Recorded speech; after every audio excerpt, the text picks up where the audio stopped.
The evening air felt thick as I walked into the house, exhausted from a long day at work.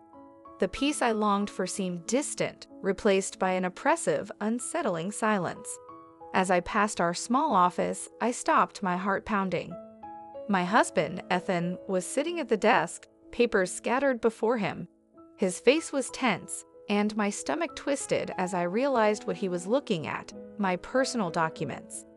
Bank statements, my carefully guarded savings records, and even the journal where I had planned our baby's future. "What are you doing?" I demanded, stepping into the room.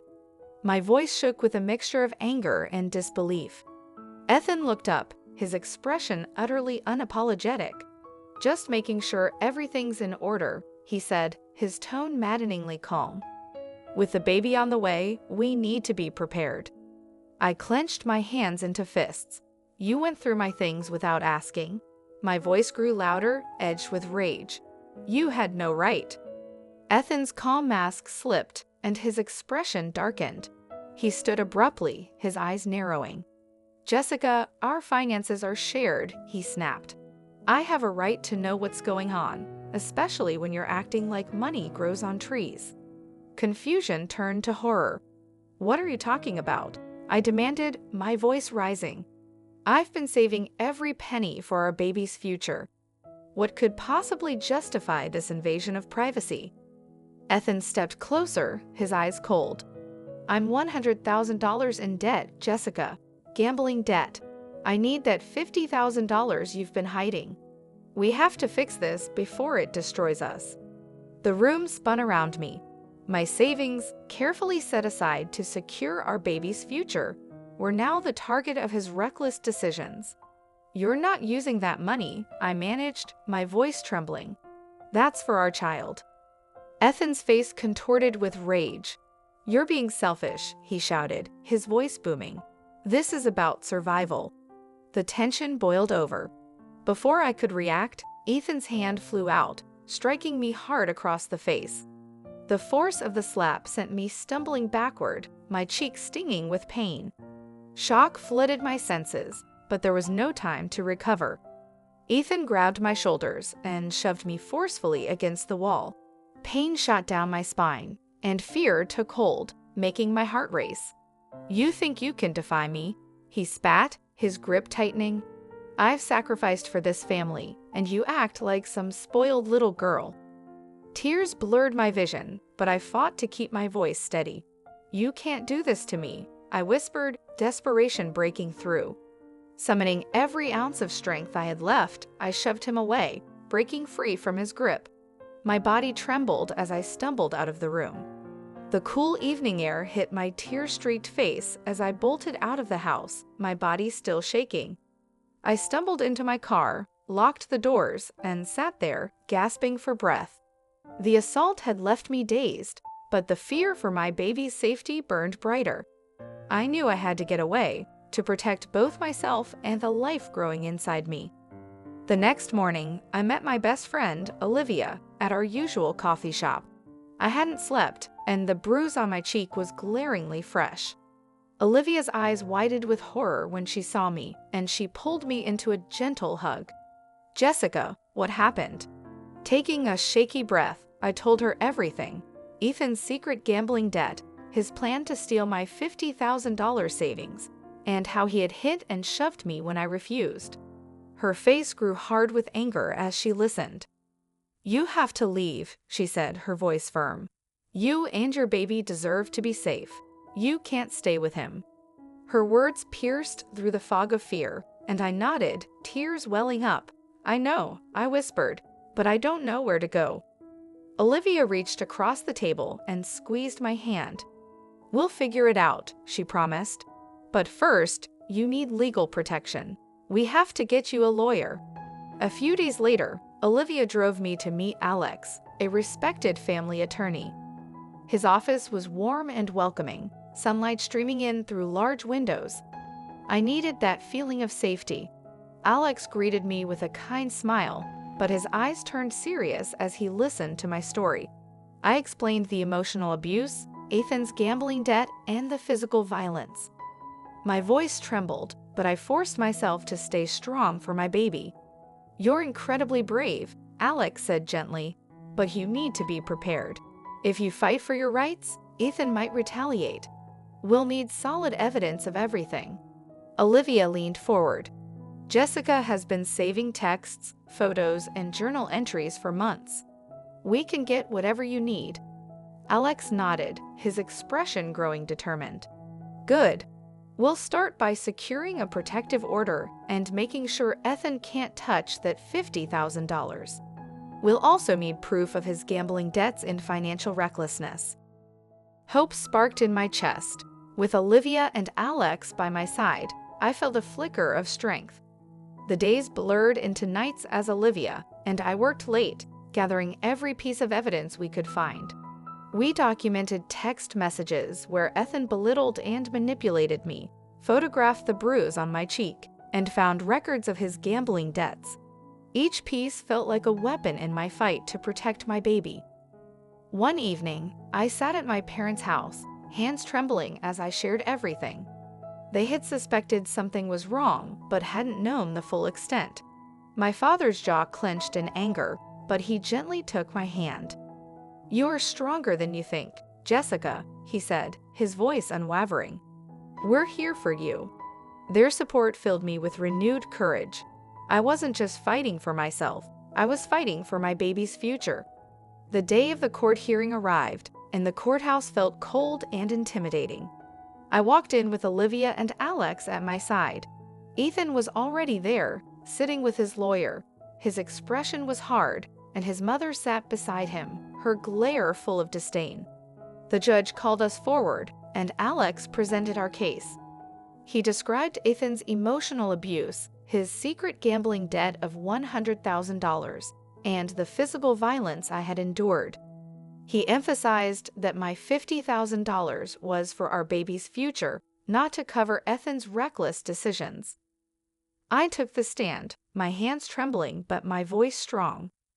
"I married Ethan because I loved him," I began, "but his choices put us all in danger. He hid his gambling addiction, and when I tried to protect my baby, he hurt me. I can't let my child grow up in a home filled with fear."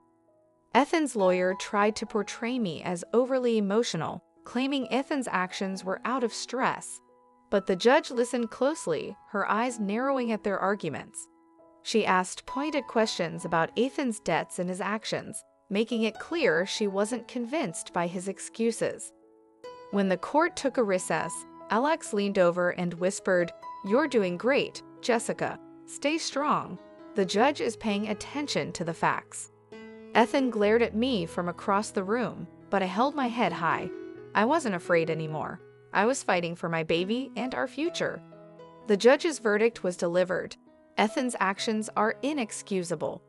He is hereby sentenced to 5 years in prison for assault and financial misconduct, and he must pay a $50,000 fine to Jessica for damages. Relief flooded through me. The nightmare was over, and justice had been served. The weeks following the court hearing were a whirlwind of emotions and adjustments. With Ethan imprisoned and legally barred from contacting me or coming near, a sense of safety slowly began to settle over my life. My parents opened their home to me with open arms, and their support became my anchor as I prepared for the arrival of my baby. Olivia stayed by my side, her presence a constant source of comfort and strength. Together, we transformed one of the spare rooms in my parents' house into a beautiful nursery. We painted the walls a soothing shade of pastel blue and decorated with cheerful animal prints. Each small step, hanging curtains, arranging baby clothes, and setting up the crib, felt like reclaiming a part of myself that I had lost during my time with Ethan. Despite the newfound peace, there were still moments when fear and doubt crept in. Nightmares plagued me at times, pulling me back into memories of Ethan's rage. I would wake up in the middle of the night, gasping for breath and clutching my belly as if to shield my unborn child from the darkness of the past. But each time, I reminded myself that I was safe now, surrounded by people who loved and cared for me. One afternoon, as the autumn leaves fell gently outside, I found myself sitting on the back porch with my father. The crisp air carried the scent of change, and for the first time in a long while, I felt hopeful. My father, who had always been a man of few words, turned to me and said, "You've been through hell, Jessica, but you're stronger because of it. Your mother and I are so proud of you." Tears welled up in my eyes, but they were tears of gratitude. "Thank you, Dad," I whispered. "I don't think I could have made it through without you and Mom." He placed a gentle hand on mine. "We're here for you, always." A few weeks later, Olivia surprised me with a small, intimate baby shower. Only my closest friends and family were invited, and the living room was filled with laughter, love, and pastel-colored decorations. We played silly baby shower games and shared memories, and for the first time in what felt like forever, I allowed myself to feel truly happy. That evening, after everyone had left, Olivia and I sat together on the couch, surrounded by baby gifts. "You've come so far, Jess," she said, her voice soft with admiration. "I'm so proud of you." I looked around at the colorful wrapping paper and the tiny clothes folded neatly in a pile. "I couldn't have done it without you," I replied, my voice thick with emotion. "Thank you for being there, for believing in me." Olivia smiled, tears glistening in her eyes. "Always." As my due date approached, I found myself spending more and more time in the nursery, imagining the future I would share with my daughter. One afternoon, while the sunlight streamed through the curtains, I sat in the rocking chair with my hand resting on my belly. "Little one," I whispered, "you're going to grow up in a home filled with love. You'll never have to know the fear I did. I promise." The day finally came when I went into labor.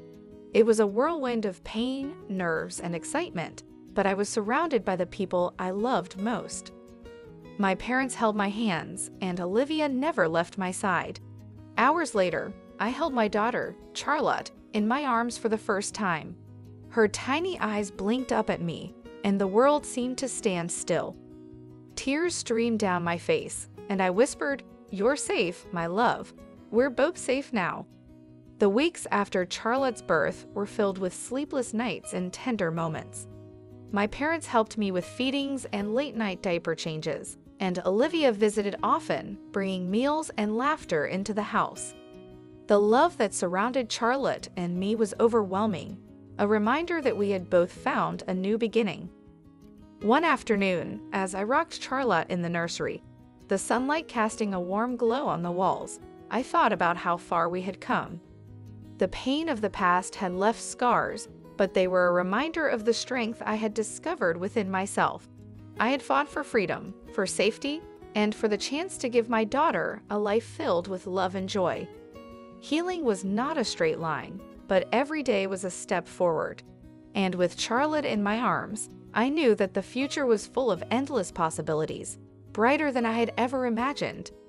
Thanks for sticking around until the end of our story. If you enjoyed it, don't forget to hit the like button to show your support. We'd love to hear your thoughts, so leave a comment below and let us know what you think or share your own experiences. And if you want more stories like this one, make sure to subscribe to our channel and turn on notifications so you never miss an update. Thanks for watching, and we'll see you in the next one.